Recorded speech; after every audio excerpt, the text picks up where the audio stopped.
Hi, it's day 12 of our 12 days of Christmas. And so welcome today. We did some sublimation experimenting yesterday with our iron. So today we're making gifts. And tomorrow then is our bonus 13th day of Christmas with a free giveaway of our wonderful set of 4 mugs with a camping motif. They're going free to whoever watches that Cricut mug press video, who subscribes and comments on that video in the comments below. And so please do that. And then join us tomorrow at noon Mountain Time for our live show where we will be doing some crafts. I'll be doing a couple of things with my daughters, and we'll be showing you some fun ways to take your gift wrapping up to a new level. And so join us December 15th, noon, for our live show and our mug giveaway.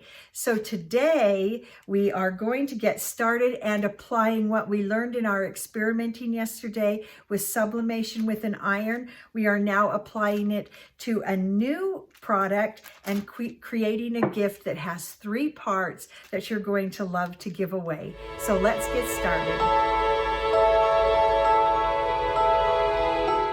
Okay, so let's go over some of the materials that we're going to be needing today. We have our Cricut mug press, and I'm going to go ahead and turn that on so that can be preheating. I've got my tabletop ironing board, and you can see how to make that in a previous video that we'll link. I need my iron, of course, and I've got that on and heating up because I need it as hot as it can be. And then I've got several blanks. I've got a mug blank. This is a Cricut blank that is used for sublimation.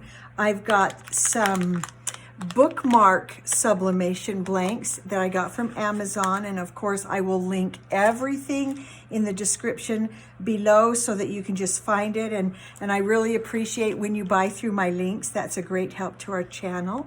And then I've got the Cricut infusible ink coasters. And so this gift is going to be a mug with a coaster and the bookmark for someone who enjoys reading and can drink their cocoa while they read. I also have rubbing alcohol and a microfiber cloth and some heat resistant tape. I've got my infusible ink, some butcher paper, actually cut to several different sizes. And then I also have a piece of kitchen parchment that I just like to lay down on my ironing board to protect it and keep it nice. Okay, so those are the materials. And now let's go ahead and get started. Now I want to show you 2 ways that you can do these mugs. And one is to just measure your mug up and down and around, and then cut a piece of your infusible ink that size.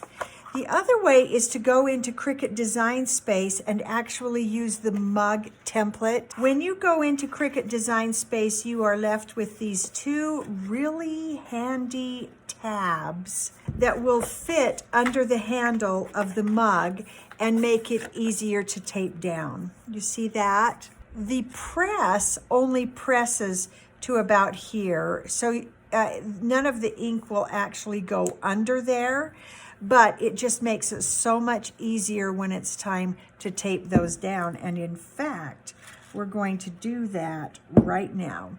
We'll just get those taped. And the Design Space template is pretty exact for this, for the size of the mug that you have. So when you put this one on, it wraps around, and I cut it at 4 9.5. I have a little bit over the top. That's not gonna make any difference.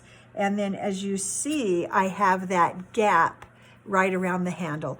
Now, the final product will probably be very close, and it'll be fun for you to see how this, this infusible ink paper comes out, and I really love it. Okay, so just make sure that whichever one you use, that those bottoms, the paper is flat. Now, I have cut already several pieces of butcher paper that are the correct size for these mugs. And so we're going to put a piece of butcher paper around here and tape that down because we don't want any ink to stain our mug press. So I'm going to get that taped down, and then that's really ready to go. So let's get our mug press where you can see it, and it's all heated up and ready to go. So I'm going to go ahead and put that right into the mug press and drop that down. And as I close it, I'm just going to make sure that that handle stays in the middle of the open space so that it's pressing evenly on both sides. Okay, that's all you do. And now we're just going to let this count down while we get the butcher paper on our other mug. And one of my favorite parts of the mug press is the big reveal. I just think that is just so much fun. So that mug is ready. So we will just be transferring these mugs as we work on our other projects now. While we're waiting for that mug to finish sublimating, we're going to go to our next project. Now I found this package of 10 bookmark blanks on Amazon. They come with some fun little tags or tassels, I guess is what you'd call them, that you can hang on the end of your bookmark. So this is kind of fun how this works. So this is the bookmark we did the experimenting with yesterday. So I'm going to show you how this works because I see a lot of people holding the bookmark that way, but really the tassel goes this way and then your bookmark goes in and hangs over the edge of the book like that. I just heard the machine beep, so we're going to just lift that up. That releases the plastic holder thing, and then just lift that out, and you can see that's pretty hot.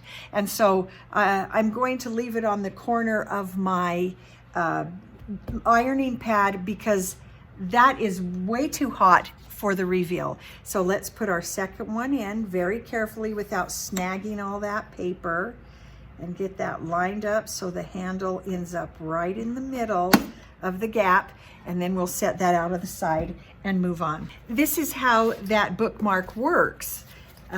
You put the bookmark in, the tassel hangs over the top, and then there you have an easy mark of your page, okay? So the upside of this bookmark is the hole. Okay, so just keep that in mind. So that's yesterday's, and we learned that we could sublimate with an iron. So I'm really excited to see today's new pattern. And as always, I'm just going to start with my parchment. This is just kitchen parchment. So I'm going to start with that down on my ironing board because I love this desktop ironing board and I don't want it to get stained or ruined in any way. Put the ink side of your infusible ink paper up and your sublimation side down. And these come with a little bit of a plastic cover so that it protects that sublimation side. And so if it's going to work, you've got to make sure you take off that plastic protective sheet.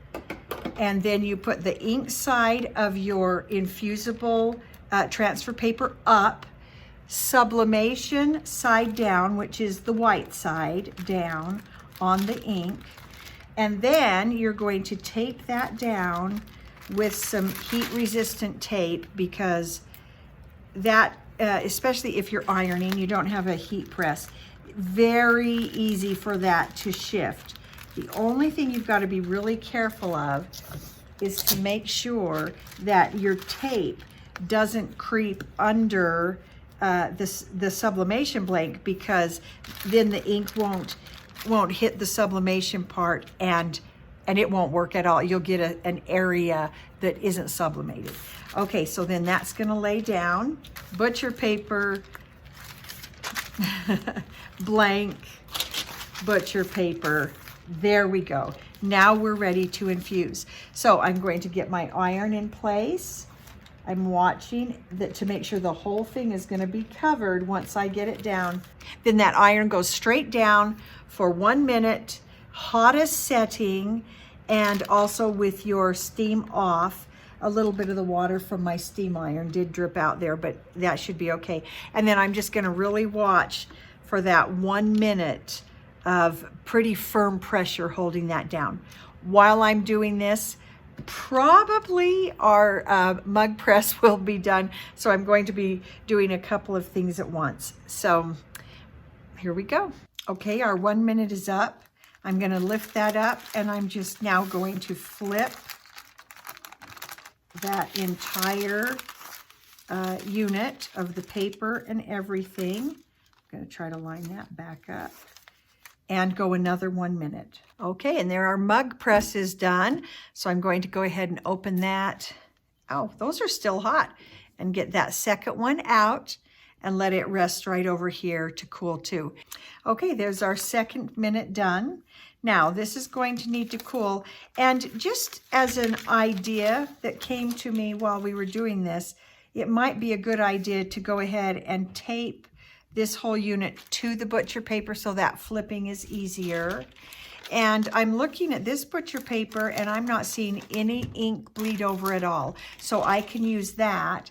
But when I look at this one, let me just shift that off. You can see that there's ink on there. So I cannot use that piece of butcher paper again.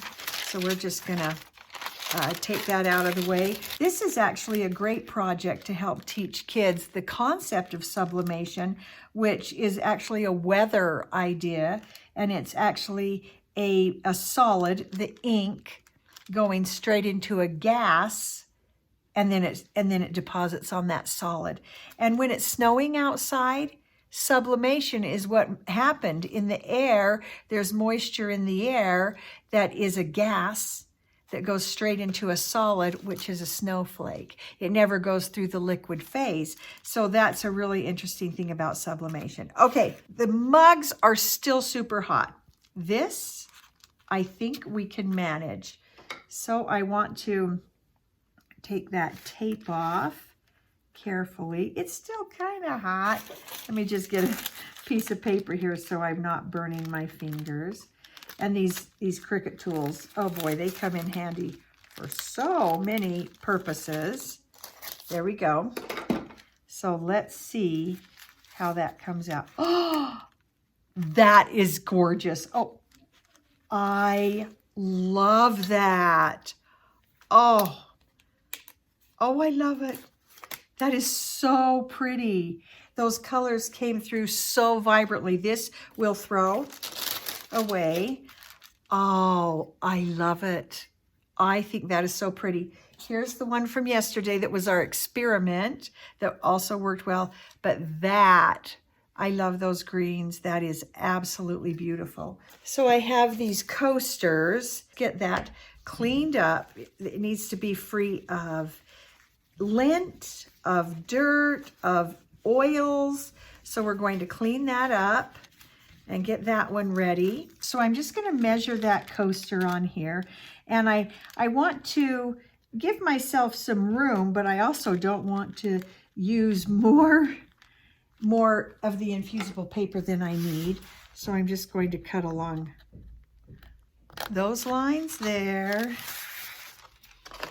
And it looks like it'll need to be on that line there. And I'm going to go ahead to make my life a little easier.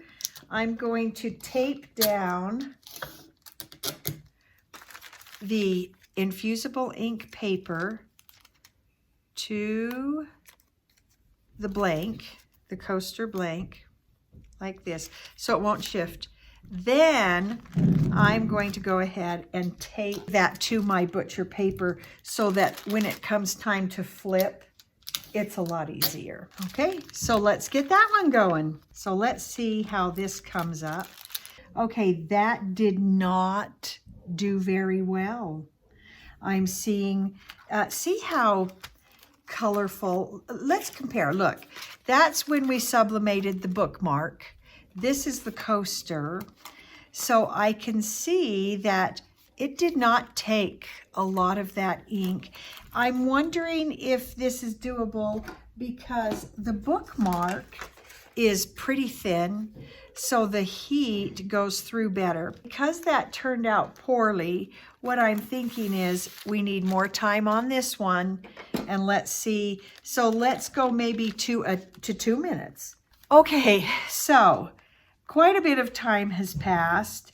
What I've been doing with these coasters, they certainly do not sublimate easily like these thin bookmarks. Okay, so what I've been doing is holding my iron down, and then I've been, you know, raising this up just a bit and checking it.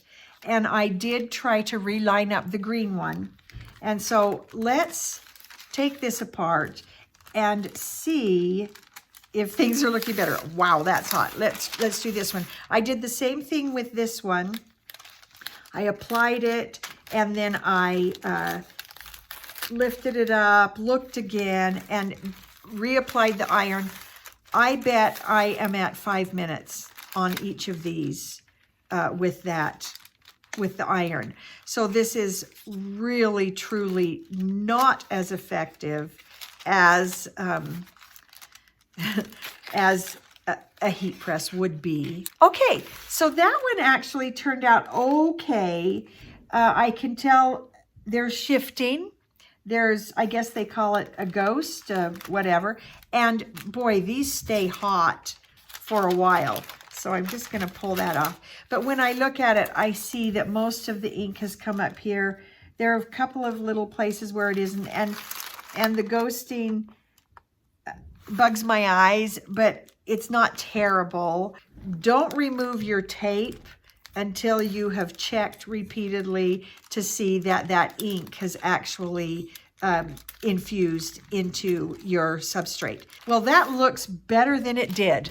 Okay, but now the really exciting part comes where we get to reveal the mugs. Okay, so let's see. Oh, that's pretty. I do like it. Well, let's try this one now. I love that. Those are coming out pretty sweet. And let me just set them on the coasters, and hopefully you can see from the top. And then there will be the bookmark and bookmark. So basically, this is the gift for someone who likes to drink their cocoa or their coffee while they read, and makes a nice little 3-part gift. And I want to remind you of the mugs that I made for our giveaway. So they're really fun camping mugs with trees and marshmallows and campers and tents, and those I am giving away tomorrow, December 15th. Our live broadcast will be at noon, and we are going to do a drawing. So you can still enter. Anyone who has watched my mug press video where I make these camping mugs, who subscribes and makes a comment, you will be entered into the drawing. Please join me tomorrow. Not only are we going to do the free giveaway, we're going to do one last project with my daughters as part of our 12 Days of Christmas. Plus, I'm going to show you some fun ideas for decorative gift wrap to just take your gift wrapping up to a new level. So please join tomorrow, comment, subscribe, and be with us. We'll see you next time.